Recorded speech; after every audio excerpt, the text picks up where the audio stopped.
I don't have a whole lot of time to like do anything fancy, but Stan Lee died today, and I wanted to record something kind of special, a story, I guess, of why Stan sticks out to me in my memories.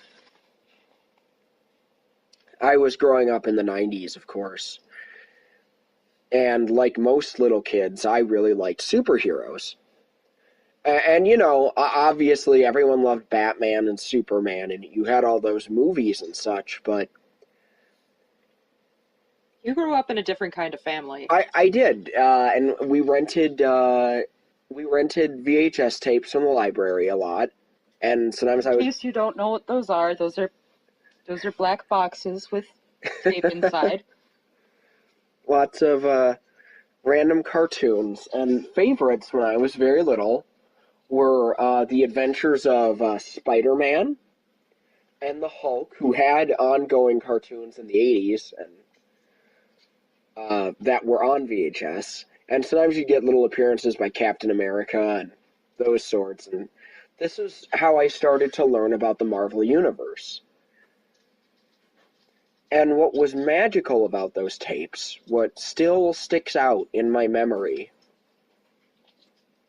was I remember the voice of this man, this old man talking directly to you, the viewer. And it would always be, you know, it would be this welcoming thing of, hello, true believers. And that's what you were. You weren't just a Marvel fan. You were a true believer. It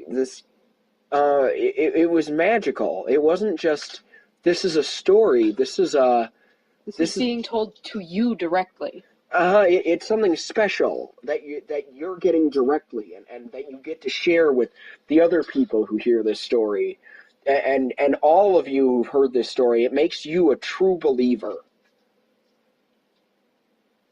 and I wore that badge with honor. I was proud to be a true believer because I was, and it was taking me to this world, and it wasn't quite. It took me to this world, and it wasn't quite a different world. It was the world I lived in. It was New York. You didn't live in New York. I didn't live in New York, but it was New York City. It wasn't Gotham. It wasn't Metropolis. But it was a different New York. It was a New York where the big buildings were the Baxter Building and the Daily Bugle. And it felt special. And like, even as a little kid, I wanted to know who was that man who was talking. Sometimes he'd say, this is Stan Lee. And eventually, you know, I'd ask my mom, who is Stan Lee? And I found out he was the editor at Marvel. And more importantly, it gave me something very that stuck with me to this day. It gave me an understanding, even when I was a little kid, that these stories don't just come from nowhere. Someone had to create these characters and these stories and this universe. And someone had to edit them. Yeah, someone had to edit it together. Now, to be fair, yeah, I know, especially after the initial shock hits, there's going to be jackasses coming out of the woodwork talking about how, oh, Stan Lee didn't, you know, he was such a terrible person, or that he took more credit than he probably deserved on a lot of characters, which is not unfair, but Stan Lee did co-create half the Marvel Universe. He edited the darn thing together, he kept it consistent, and it was because of that consistent image that he and Jack Kirby had in early Marvel that the Marvel Universe feels so cohesive. And also why we have the movies, period. Yeah, really, yeah, because the movies, you know why a Marvel Cinematic Universe works and a DC one is so hard?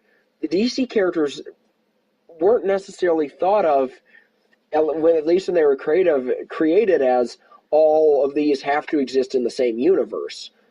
The Marvel characters kind of are. It's this whole... With the exception for The X-Men. Okay, yeah, but even that in the comics, I mean, like this is all planned. You know, it's Shield and Hydra and AIM.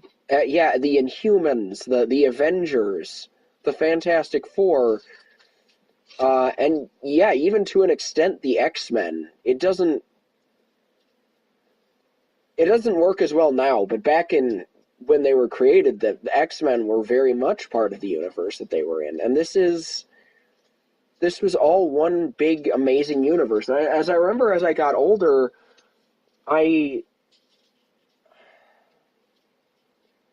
all the messages that Stan Lee had would stick with me, and I'd look for the interviews with him, and I'd look for sometimes I have lots of X-Men tapes, especially that would have interviews with Stan Lee before the video, like before the movie or the episodes or whatever, and so much of my moral compass was developed there. Like you'd have Stan Lee talking about how in the X-Men, people hate mutants not because they have a good reason, but because doesn't prejudice doesn't have a good reason.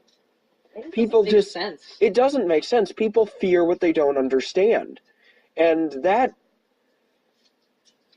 really stuck with me. That's an important thing for a kid to learn, too.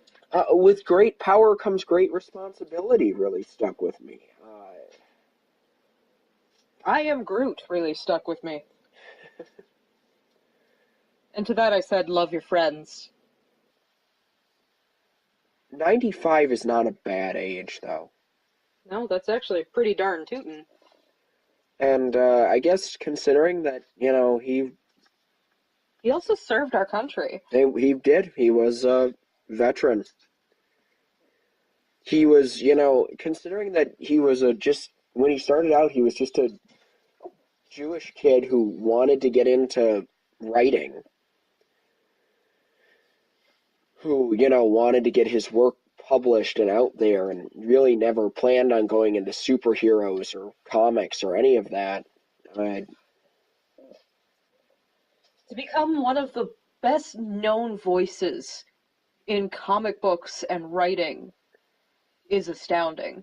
Yeah, and no matter what, you can't deny that him being the face of Marvel was worth everything, because he gave that universe like a direct avatar we could speak to, and it's weird not having that anymore. All of the big names that created Marvel are now gone.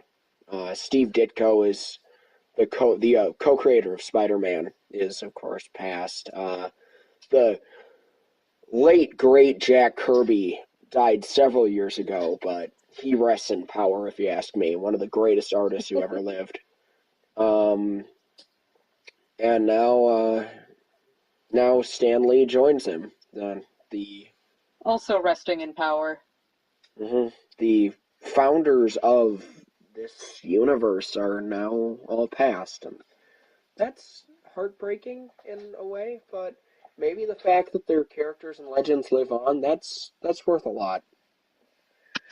I'm getting a little rambly at this point. Can I just say one final word other than what you're about to say? Yeah.